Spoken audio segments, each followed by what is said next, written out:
You're in the loop. We're here to discuss the ups, downs, and sideways of the sport of figure skating, and maybe give you +5 GOE along the way. Let's introduce this week's hosts. Hi, I'm Kite, and I'm enjoying the brief break that we had from skating before it all starts again. You can find me on Twitter at Mossies Inc. Hi, I'm Nina, and I've been spending this brief break studying neuroanatomy and wanting to appropriately claw my brain out. You can find me on Twitter at Yonkaitanpu. Hi, I'm Lei. It's been a while, but I'm ready to be sleep deprived and deeply emotional over my skating children again. I'm on Twitter at Axel Sandwich. So we're going to briefly run through some figure skating news that's been happening these past few weeks. So Karolina Kostner unfortunately has announced she's not going to Worlds due to injury, and that's really sad because we haven't really seen her this season because she's skipped out on the Grand Prix series. But we do wish her the best of luck in recovery, and we hope to see her soon. In more news, the Russian Cup final happened, so this is the last domestic competition before the Russian Worlds team is announced.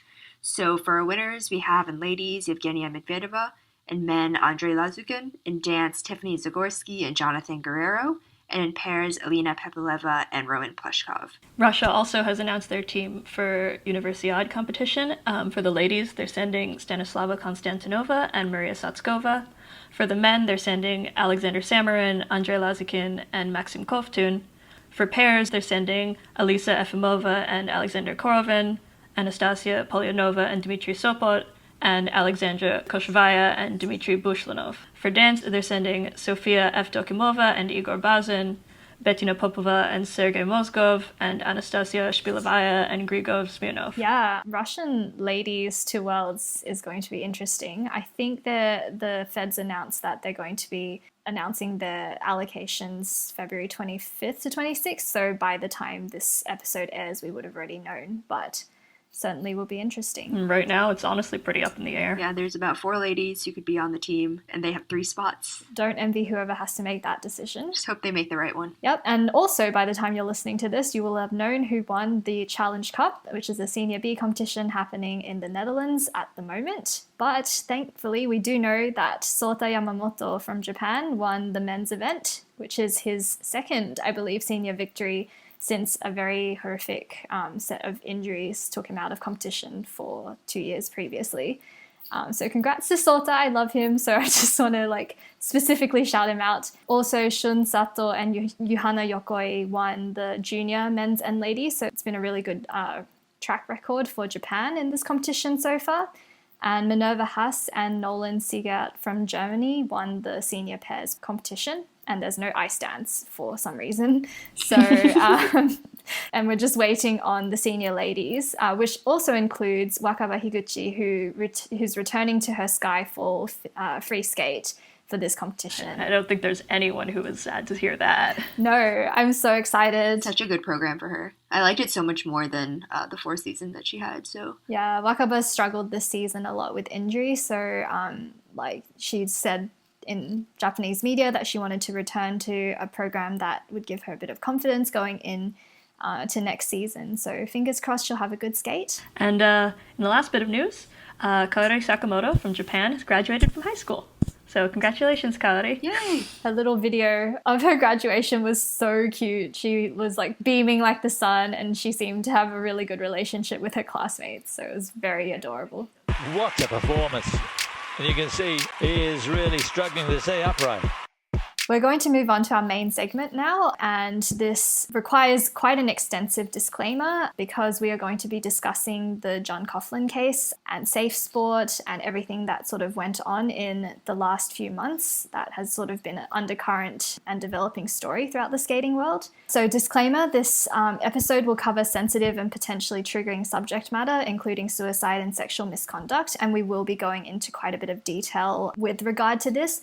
So if all of this is particularly sensitive to you, we do recommend you not listen to this episode, to be honest, because that is going to be the main focus of everything that we talk about from now on. And also, opinions expressed here are only that of the hosts in light of the public available facts at the time of recording.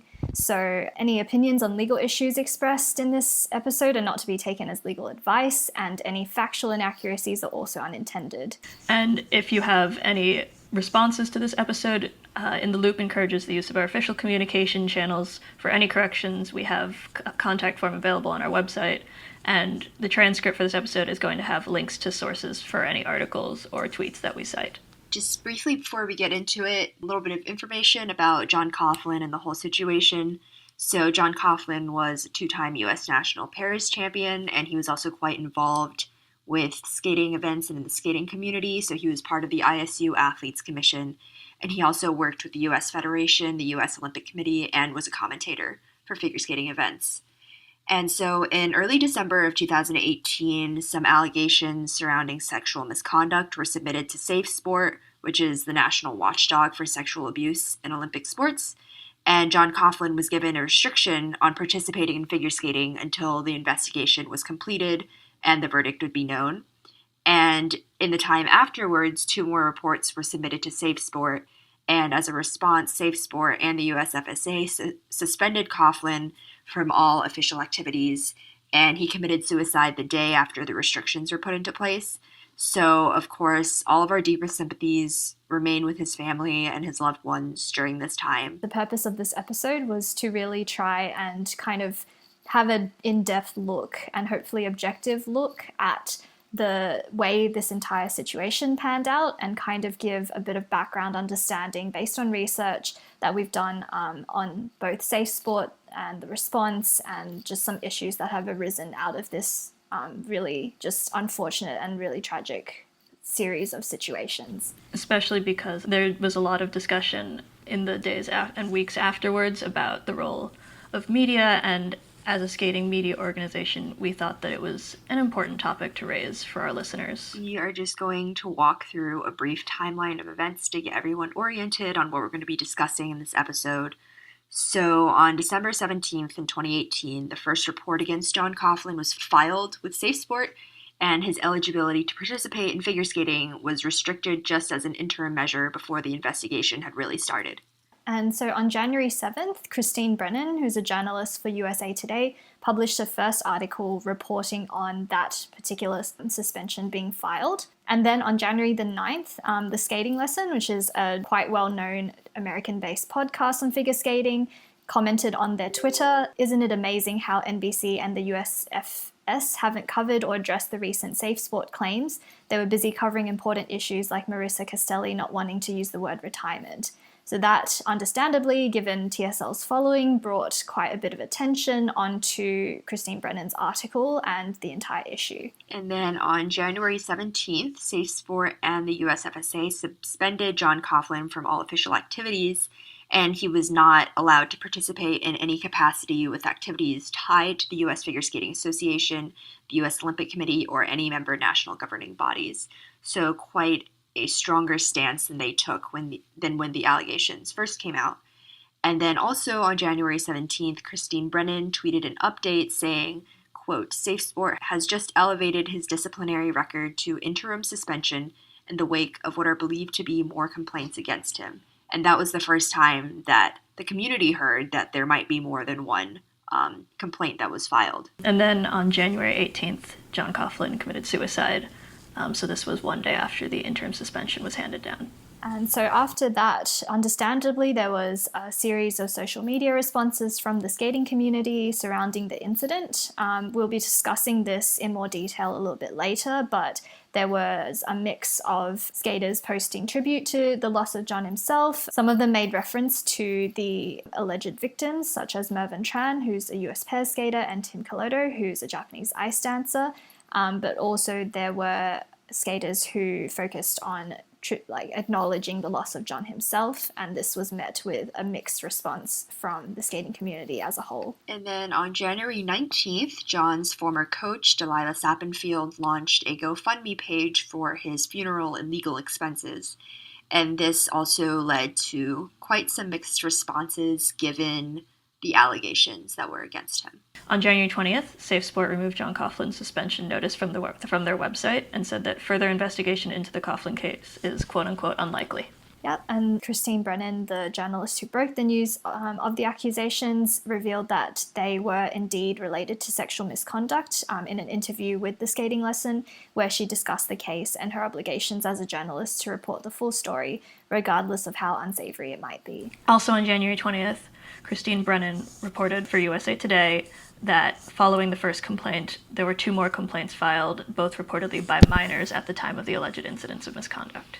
And the Professional Skaters Association, which is a group that represents current and former skaters, or at least speaks to their interests, issued a post on Twitter and Facebook urging the U.S. Figure Skating Association to do more to protect coaches in situations like these.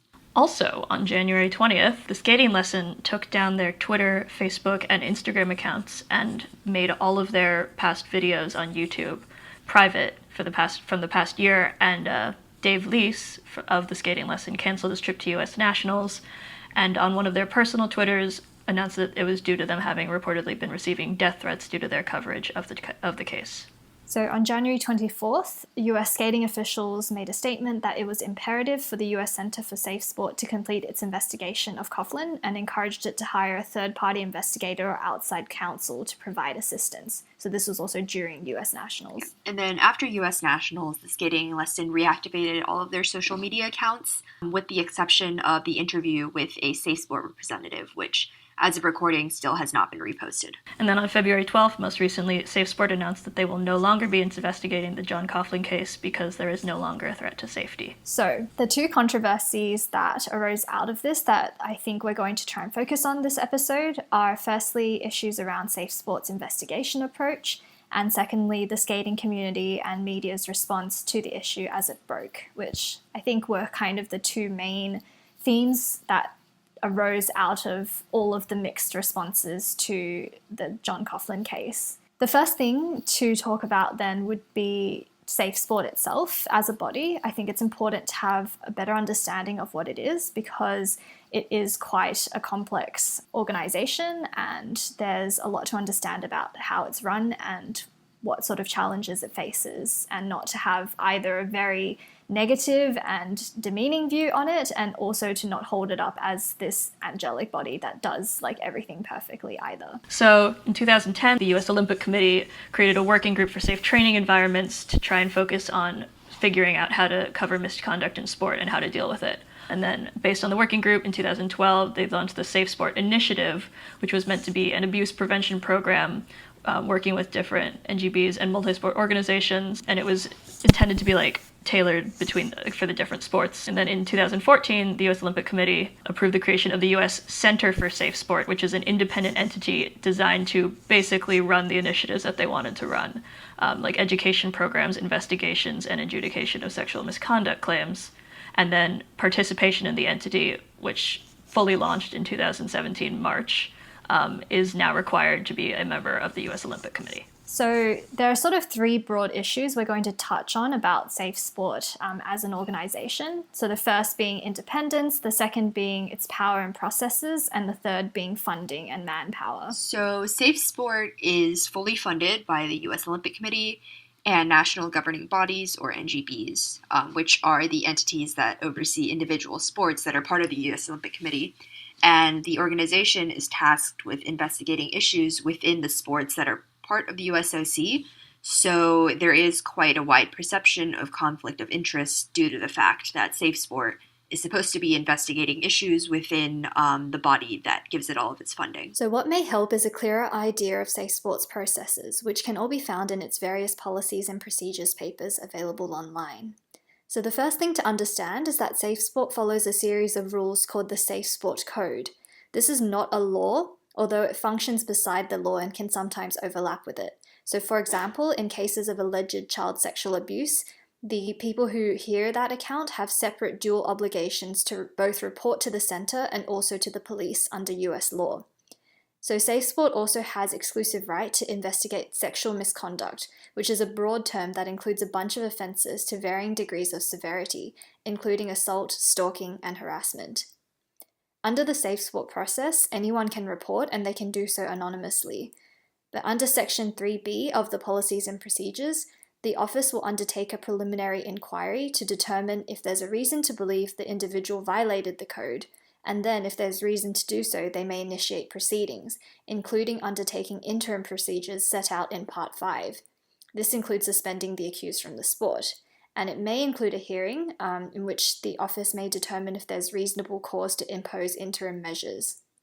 This is where I believe we were at with the Coughlin case at the time of his suicide, so it had been initially restricted and then suspended as an interim measure.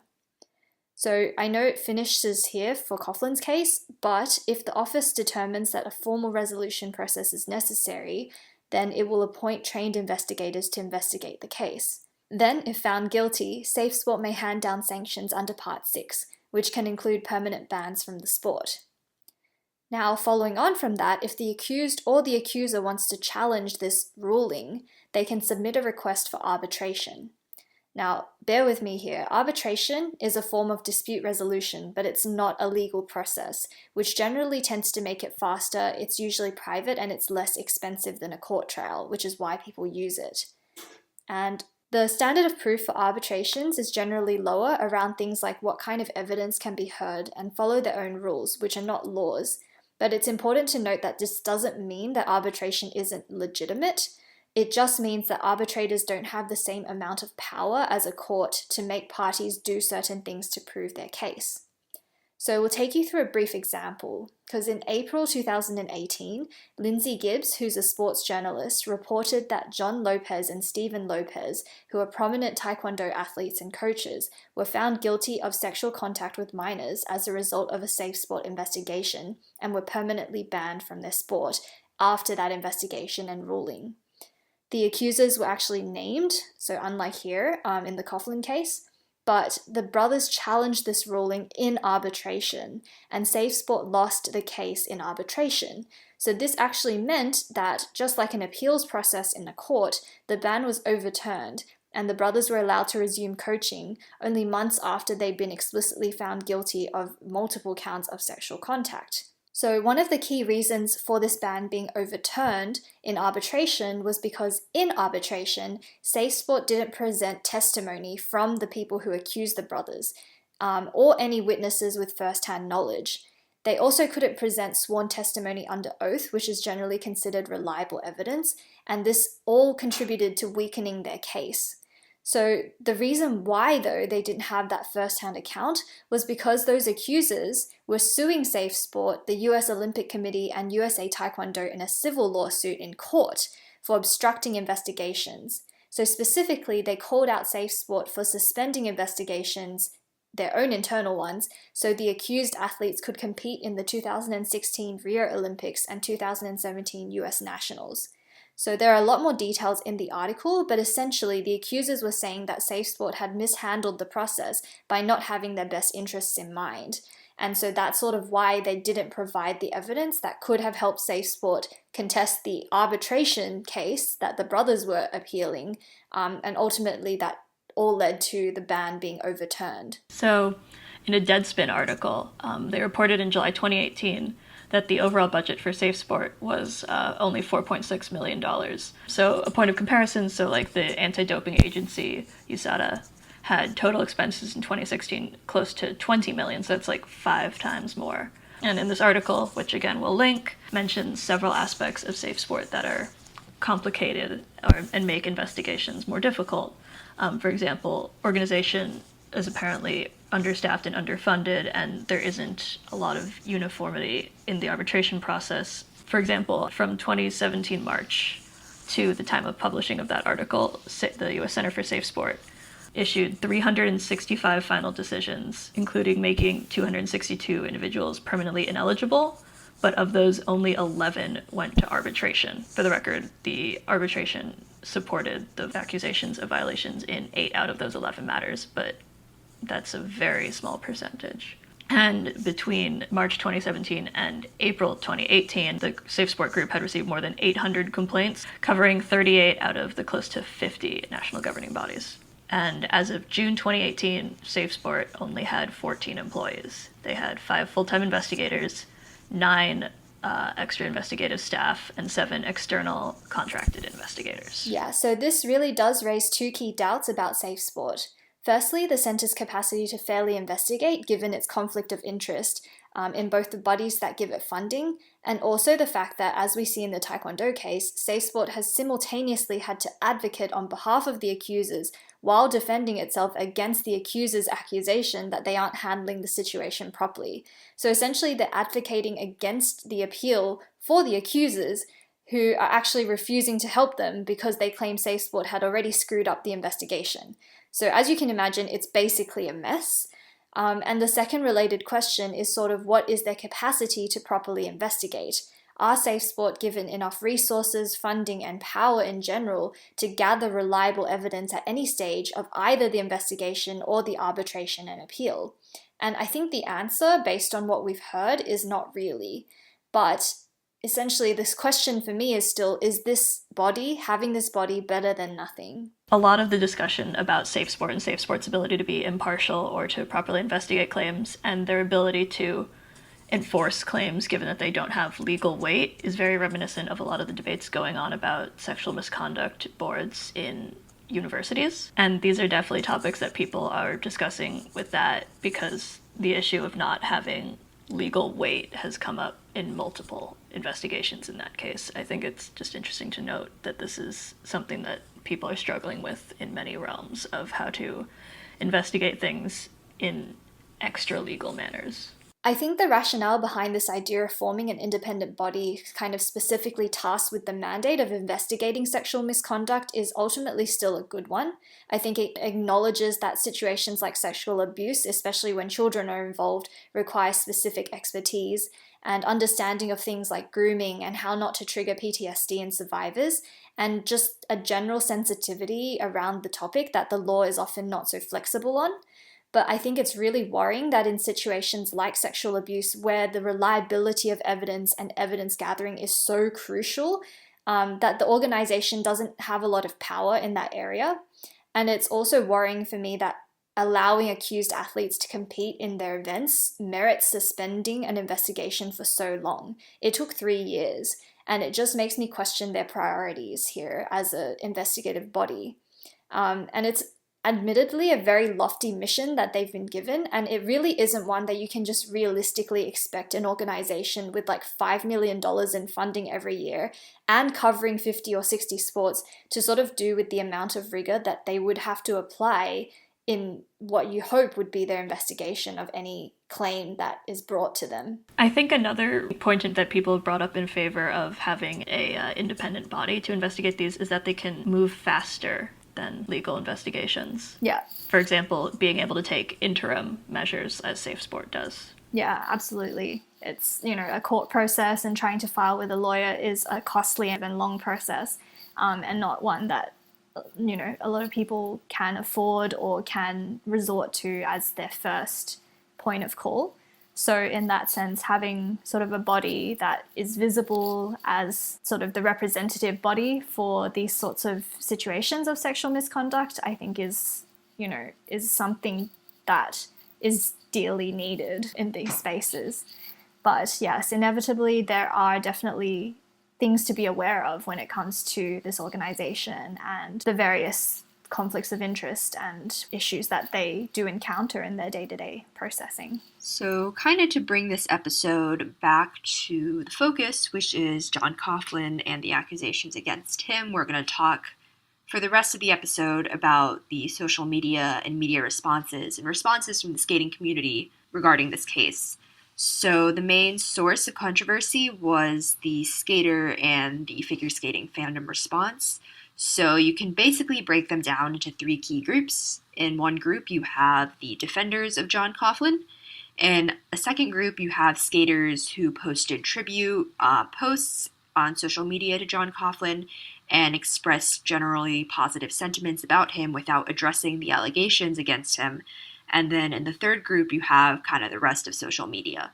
So people who are not directly involved in the sport, but who do have some say in the social atmosphere, so fans, commentators, etc. So on one side, we have the defenders of John Coughlin, who were mainly people that are deeply immersed in the sport, so they're either coaches or they're part of governing bodies, or they are elite skaters themselves. So it's important for us to acknowledge that they do have quite a position of influence over the skating environment.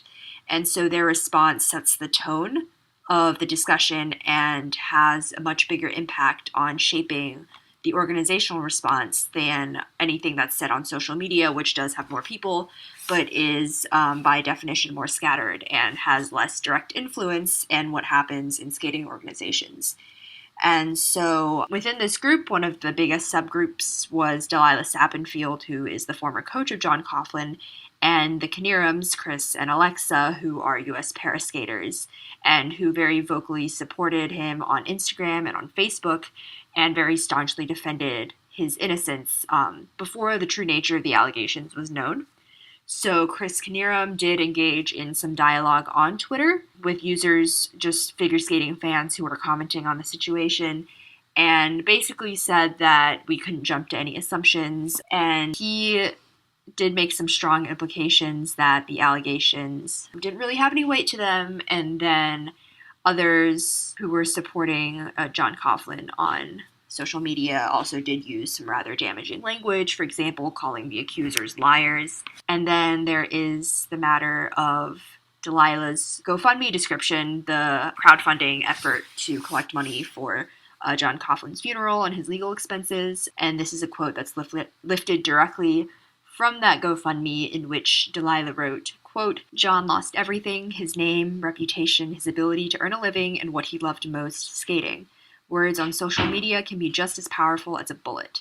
Unfortunately, the accusations that were made public before no distinguishing factors about what's actually being investigated led to so much misinformation being spread around.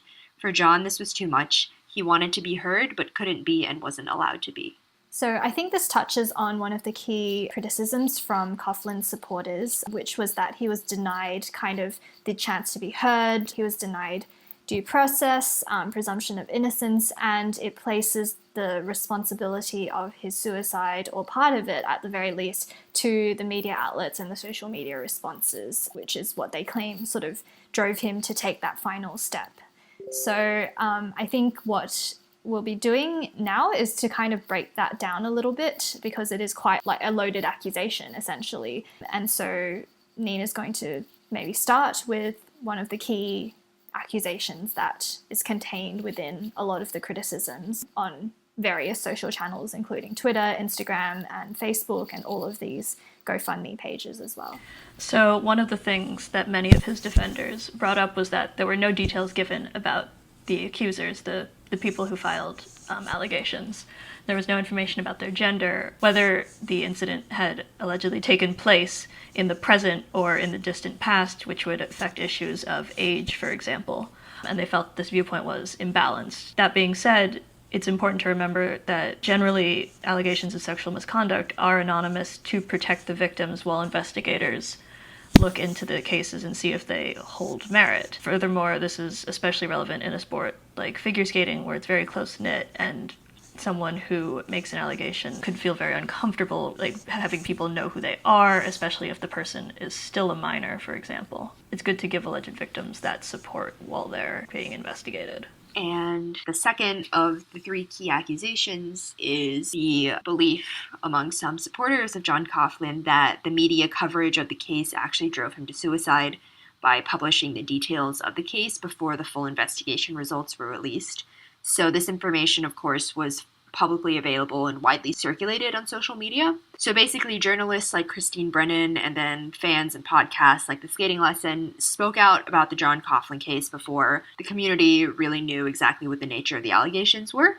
And so they did receive a lot of backlash and attacks for it, which, in my view, they really did not deserve the amount of vitriol that was flung at them. As a matter of journalistic practice, what a journalist should be aware of is not trying to editorialize or sensationalize a story. And I think this is obviously quite a fine line to walk for anybody who's reporting on a case as sensitive as sexual misconduct involving minors. And in my opinion, at least, I think that Christine Brennan, who was the author behind most of the initial articles, did a good job of balancing her job as a journalist to report on the story with framing the story appropriately given the context. Yeah, so one of the kind of things that I read from some of Coughlin's supporters was, that anger towards, like, the investigation hasn't been completed, like, why are you reporting on this now when no details have been released? And I just sort of want to say, like, that in my view, reporting on,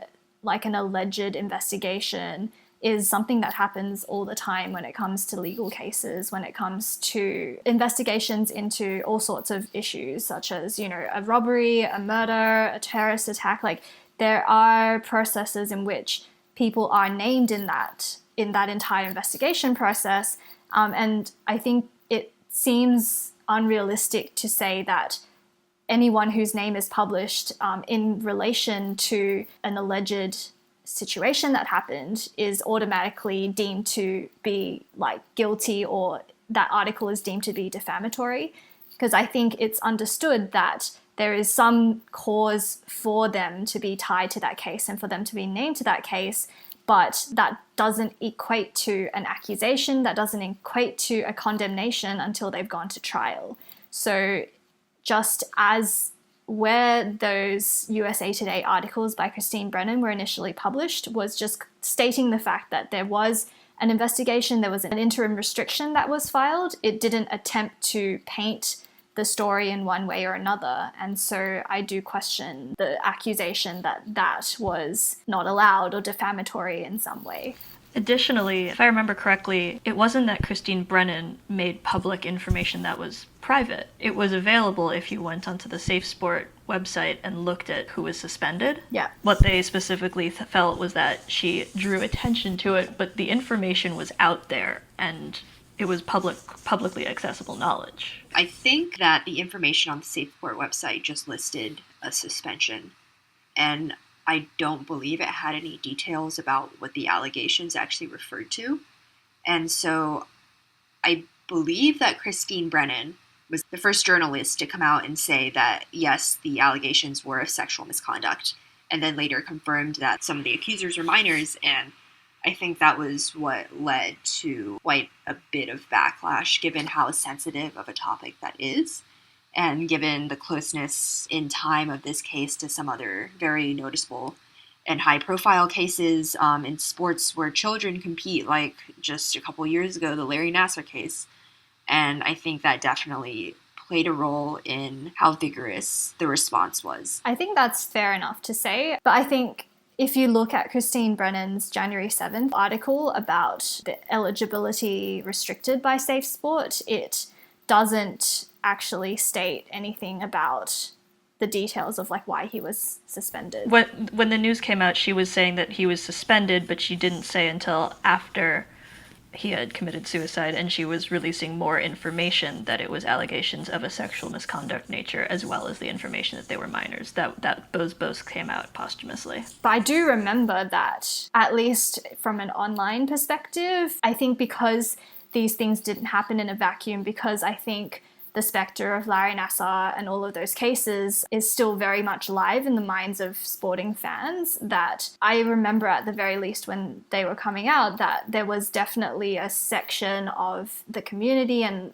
like, some commentary online that suspected him of or assumed that that was the nature of why he was suspended, even without information being released. So I think it's important to acknowledge that in such a loaded environment as the sporting world is right now in relation to sexual misconduct against children and minors in particular, it was a very inevitably a loaded article, no matter how neutral and how little details were revealed. So even though I don't think that you can hold her responsible for the impact, it is undeniable there was an impact given the context in which the articles were released. And we will talk a little bit about that response a little bit later, both before and after Coughlin's suicide. So the third point that many of Coughlin's defenders have brought up is the idea that he was denied a presumption of innocence or denied due process in some way. They feel that as soon as the accusations were made public, that he was presumed guilty, and that this led to what some of them called a witch hunt. So Nina Edmonds, a coach and the mother of 2014 Olympian Paulina Edmonds, said that, according to the Sixth Amendment, an accused individual has the right to confront their accuser or accusers, and that the victims' names should be made public. In this case, 2 of the alleged victims are minors, is worth reiterating. Additionally, the right to confront the accuser is true in a court of law. And I think that this is the issue that came up a lot, is that Safe Sport is not a legislative body, Safe Sport is not a court, and runs on its own practices that are not the same as like the US Constitution. Yeah, and I think a lot of the confusion and a lot of this controversy stem from, like, I guess not a very detailed understanding of what Safe Sport actually does. So at the beginning, I kind of outlined how Safe Sport conducts its investigations. And personally, I don't really see how it's a valid argument that he was denied due process just on the basis that he was suspended, which is kind of the argument that I kept reading from people who were defending him on social media. Because for me, like, suspension was only the first step in a much longer process. Like, investigations would have been carried out, he would have been given an opportunity to defend himself, and then even if he had been found guilty, he could appeal that through arbitration. So it wasn't like the doors were completely closed to him. And like, I think as we've said before with the Taekwondo case, there are certainly weaknesses in how Safe Sport investigates or presents a case in arbitration and maybe how it hands down its rulings. So my key questions actually surround what is the standard of proof that Safe Sport needed to have thought it necessary to file a suspension, because I read the code and I actually don't think it's very clear in there. Like, I don't know what kind of proof they need to be given in order to activate that right to suspend a coach.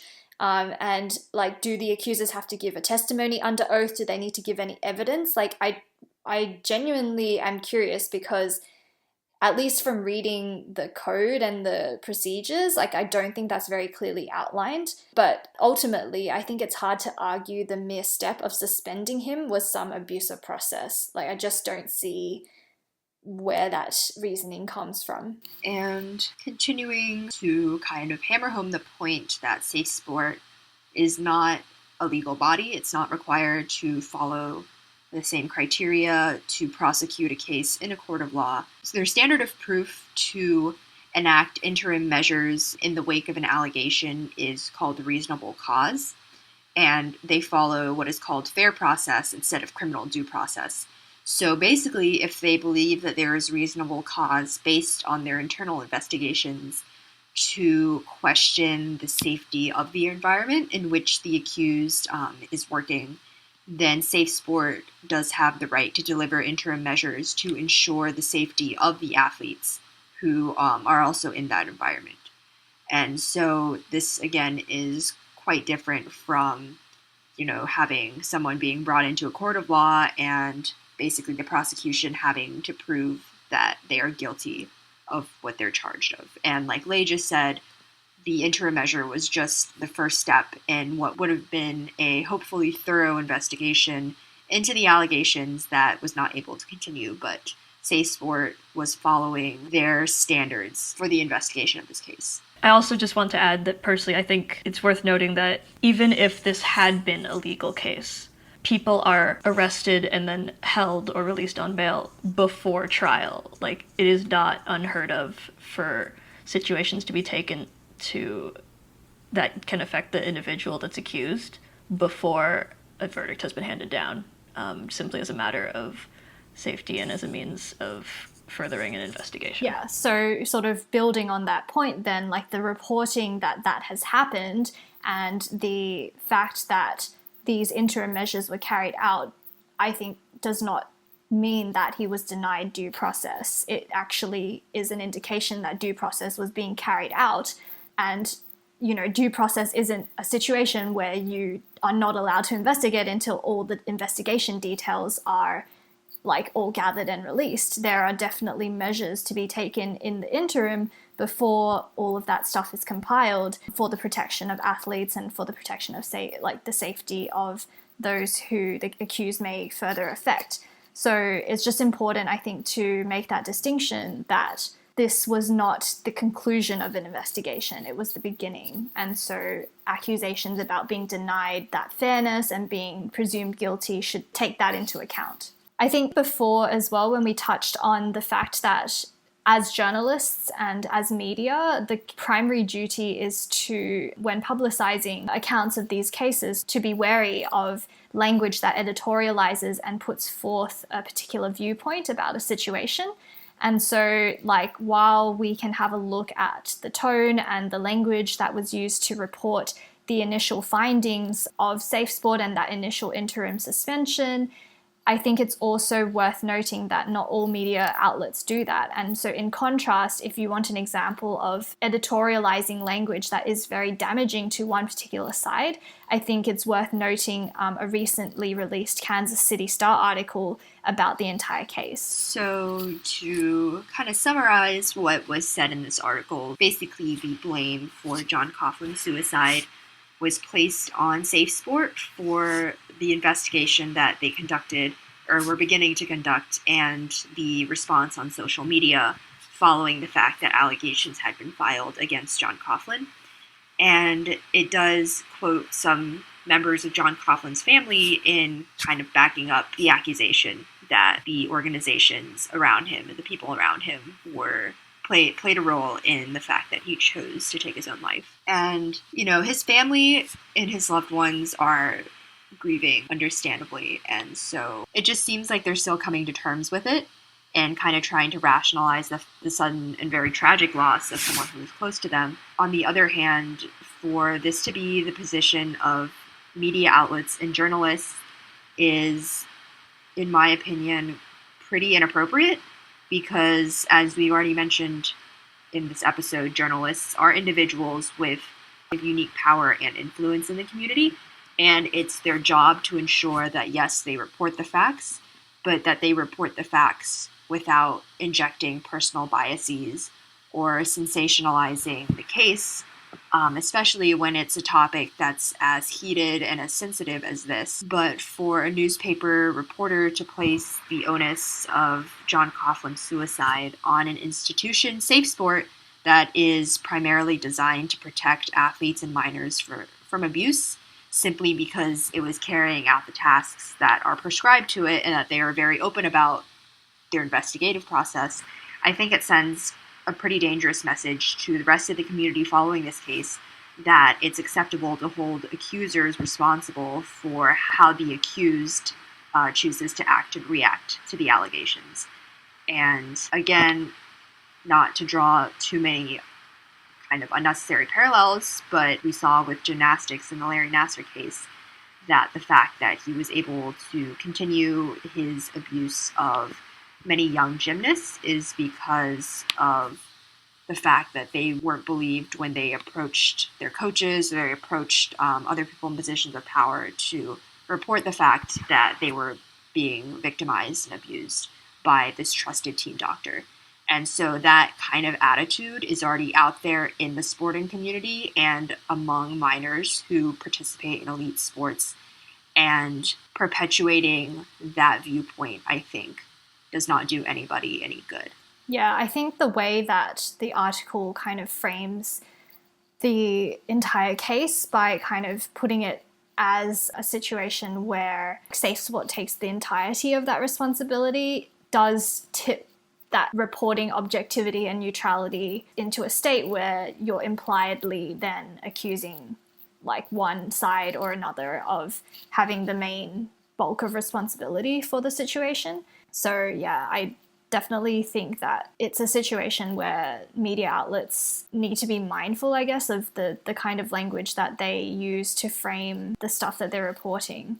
I do, however, think there is a question to be asked about whether John Coughlin was given presumption of innocence by social media and sort of the court of public opinion, because I do think that to sort of ignore the fact that social media and the community response, especially in such a tight-knit community such as the skating community, to kind of ignore the impact of that would also kind of be disingenuous.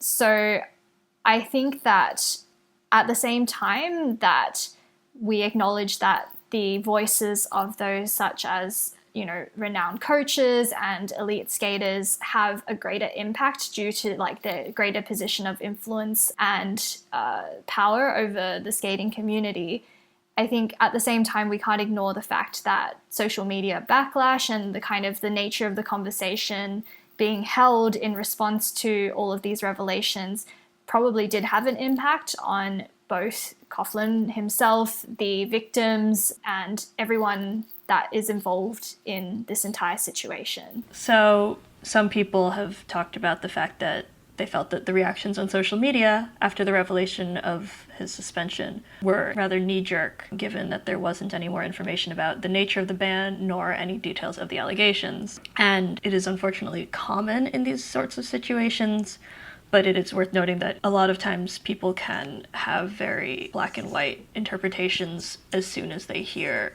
anything before there's any information given to found an opinion. And like some people definitely take very, very strong opinions about either you're supporting child abusers or you're taking an active stance against it and condemning them. And while no one wants to be supporting child abusers, people often can jump to this position before there's any information, before, in this case, anyone even knew if the situation did involve any minors. And yeah, I definitely, like, personally, from how I experienced the situation on Twitter, for example, I did read, like, only a handful, I think, but I did see that there were people already labeling Coughlin an abuser and a pedophile and assuming the worst, not only like before the details were released, but after Brennan had released that article detailing that the allegations were by minors after the suicide. So I think there was quite a strong reaction, and there was definitely a body and a response of people who were very quick to take one side or the other. And I think the impact of having someone just immediately label him as an abuser, as a pedophile, and take a very strong stance against that is, I would say, another extreme, and potentially something that maybe was not proportionate to the amount of information we knew at the time. I also think, though, that it's important to note, if you look at Coughlin's official Twitter and Instagram pages, there were no accusatory messages that you can publicly see being sent or being visible on his tweets and posts. Obviously, we don't know if that was deleted at some point, like that's always an issue. But when we talk about, the response was that people were reacting very extremely, very negatively, I think it's also important to be realistic about how many people are actually doing that. And from my admittedly limited experience in my own Twitter circle, there were only a handful that I saw. And I think, if there's not a huge outpouring of accusation and negativity on his official channels and official social media, it does make me wonder, like, where his supporters are saying there was a witch hunt, I suppose, because it definitely, like, isn't publicly visible. I have no idea if there were, emails and private messages being sent. But I think it does merit examination, these claims that, there was a witch hunt and that people were attacking him left and right. I also just want to add that, for example, on Twitter, a lot of people use it as a personal outlet, and I don't necessarily know if it's right to call something a witch hunt if these things were being posted not at the individual or any of the individuals involved. But I personally feel that if someone's tweeting something on their own account just with their interpretation of events as they're seeing it, and some people have, of course, personal reactions to situations like this, especially if maybe they were fans of gymnastics and saw the Larry Nassar case, or they have tragic personal experiences. I don't know if it's also fair to limit people's right to have their own sort of like strong response on their own Twitter account. To continue the discussion of how responses to John Coughlin's suicide were regarded in social media, there was quite a bit of fury that came out in response to skaters' responses to the suicide. So, for example, there was a list that circled extensively on Tumblr that was a list of quote-unquote canceled skaters who were identified because they had posted memorials or tributes to John Coughlin on social media, or even if they had just liked a post of somebody memorializing him. And the list was quite long. It was basically everyone who competes internationally for US in seniors, plus skaters from other countries. So I guess just was this response fair given the nuance that we have to approach this case with. Yeah, I think personally for me, it's important to acknowledge that the situation was super grey, because I think it's very easy when it comes to hot topic issues such as, sexual misconduct against minors, that it's easy on social media and as a knee-jerk to just really condemn anyone who may be perceived to speak out in support of that person. But I think that ignores the fact that people are very complicated, human relationships are extremely complicated, and one person's experiences and memories with the accused could be very, very different to what another person experienced.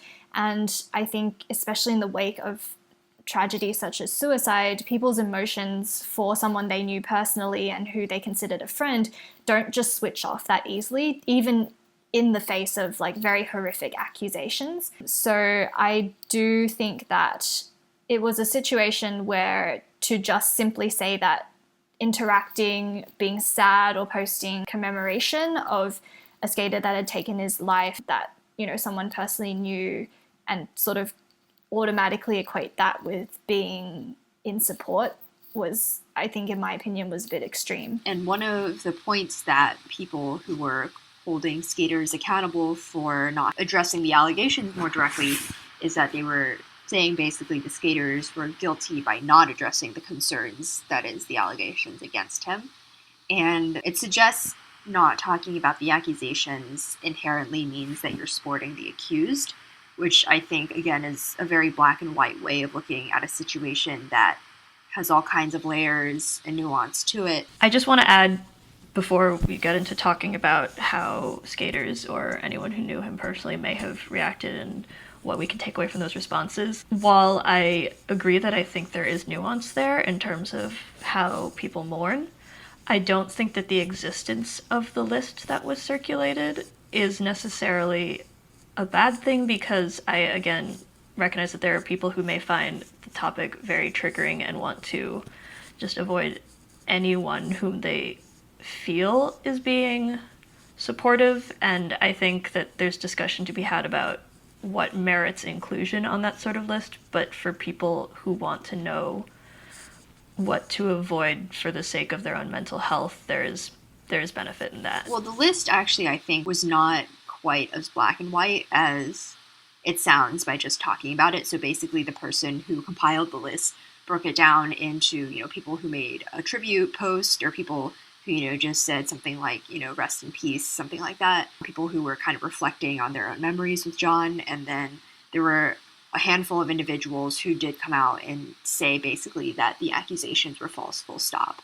And so it did take into account kind of the variation of opinions that were voiced in the wake of his suicide. So that is something to be cognizant of when talking about something that was seen by a lot of people in the fandom. I think that's really fair, and I think that acknowledgement of nuance is super, super important, because it is a situation where I think, as a skater who probably knew Coughlin personally, it was a very, very difficult, I think, balance to both not come across as directly defending, but also to acknowledge their own memories, or, want to pay tribute to someone they knew personally and their experience and understanding of who he was as a person.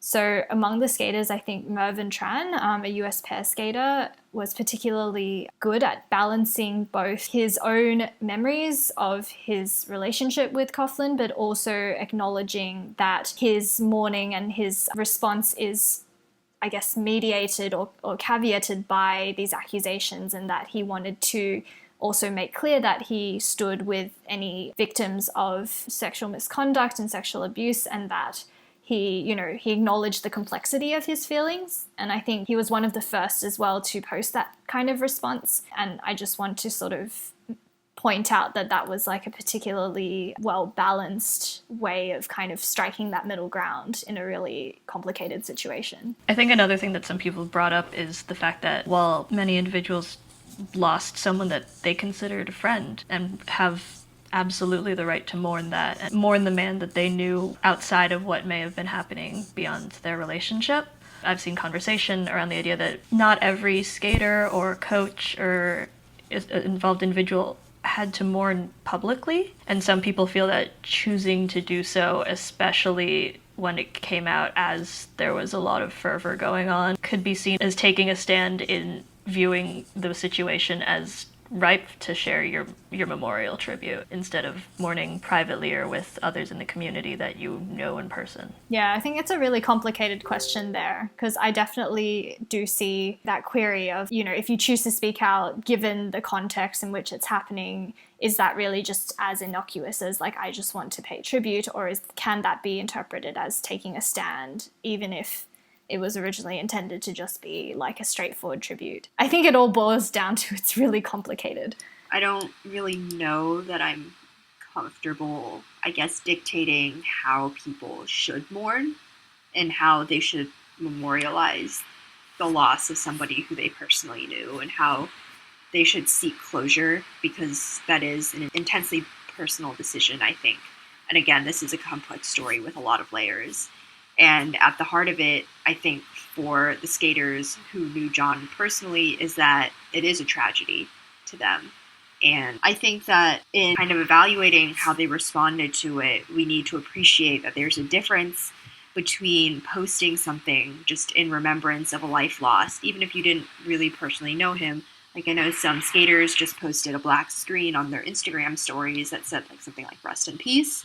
There's a difference between doing something like that and actively kind of going on the warpath and saying that the accusations were false and that Safe Sport and media ruined his life and that he felt like he didn't have another choice, and just kind of making this like a very just black and white, you're either with us or against us kind of situation.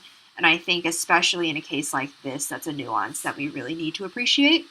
And we need to take into consideration when we're evaluating how people with sway and with a voice in the skating community chose to react. As we've mentioned the Larry Nassar case a couple times, some individuals who have been fans of gymnastics gave their viewpoint in how they felt about seeing this sort of memorial tributes from other skaters. And one person posted on their Tumblr account pointing out that it's always impossible to know what's going through someone's mind when they make a post, and that they may be dealing with their own issues, and that, like, for example, in the gymnastics case, there was a gymnast who made remarks that were not supportive of the incident, and then it was later discovered that the gymnast in question had been a victim themselves, and a lot of what they said was based in some like internalized stigma. We don't necessarily know what's happened in the personal lives of anyone who posted anything, whether they have personal experiences, whether anyone close to them has personal experiences, what they intended by trying to post. Some of them could have been so busy with training that they hadn't been following the news as much, especially if they were international skaters or rather far removed from him, for example. It's very complicated to know what someone intended when they made a simple tribute, as opposed to the people who spoke out more directly and generally are a little more meritorious of being discussed. That said, at the US Championships in January, we did see some pretty egregious examples, in my opinion, of just flat out denying that any misconduct could have possibly occurred. So, for example, we saw in the Kiss and Cry that Delilah Sappenfield and her skaters, so she coaches a large swath of the U.S. senior pairs team. So she and many of her skaters and others were wearing Kansas City Chiefs hats in support of John Coughlin because he was from Kansas City. And they were also wearing indigo ribbons, which were in protest of online harassment and cyberbullying. And they were referring to the fact that they believe that the social media response had spurred him to take his own life. And from Delilah's previous comments on the case, we do know that she has refused to see merit in the accusations and has held the skating public explicitly responsible for the fact that John Coughlin committed suicide.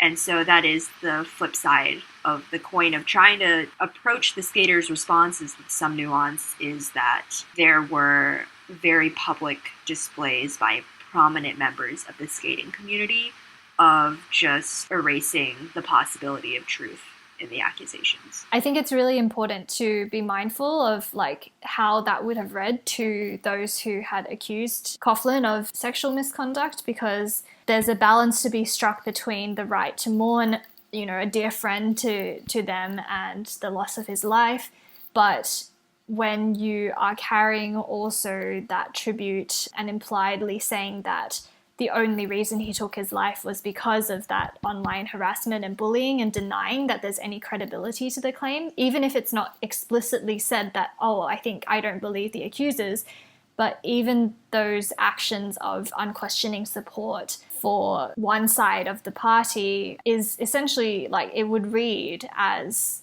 a denial and as an implied accusation that those who accused him were lying and had no merit in their claims.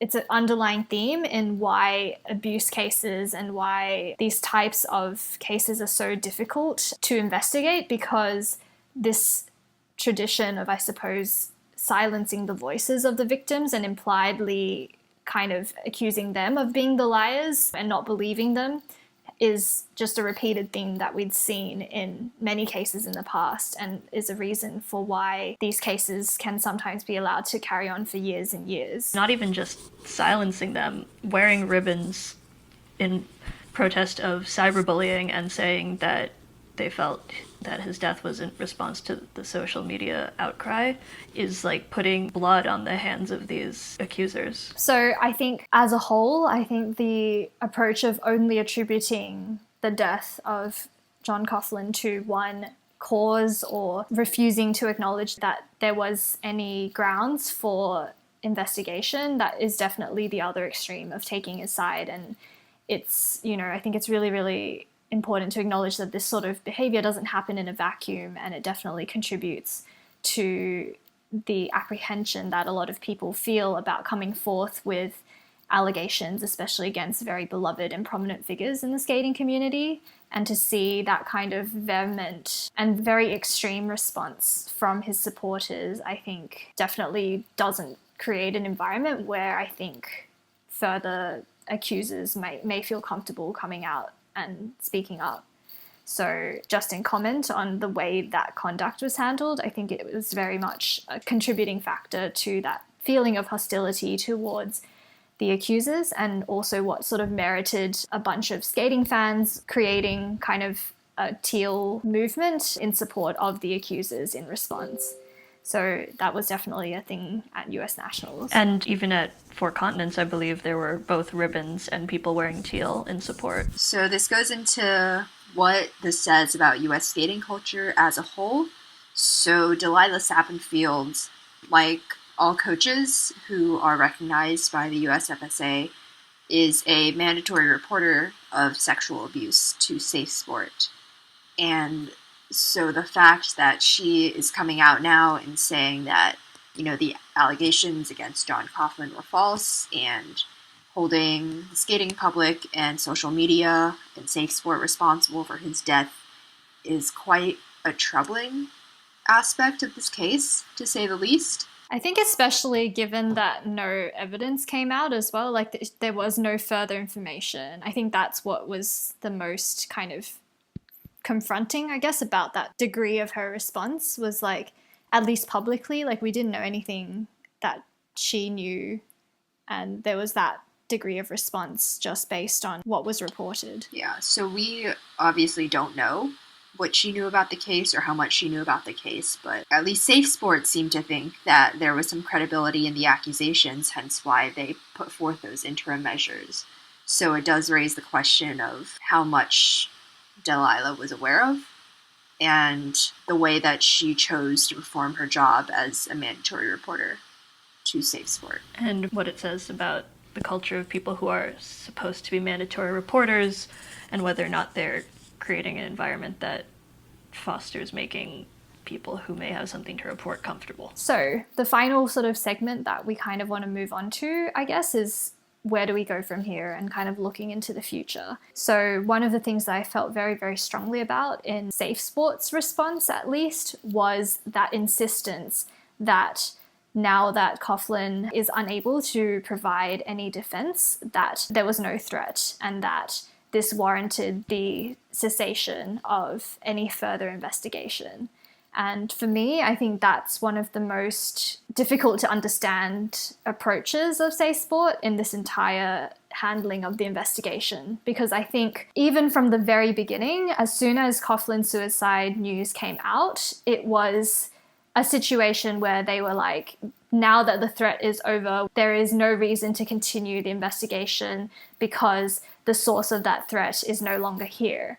And just from a perspective of investigations, it just feels like it cut off any further potential for any systematic things, any contributing factors to be investigated, because it was basically just saying like, there is nothing further. And the onus was placed on, I assume, like the accusers or anyone else to kind of prove them wrong about that, instead of a response, for example, where they said, okay, even though like the accused is no longer with us, if there are any further contributions to be made in this investigation, or if there is any further information, we're still open to investigating the general issue of misconduct and abuse in the sport of figure skating.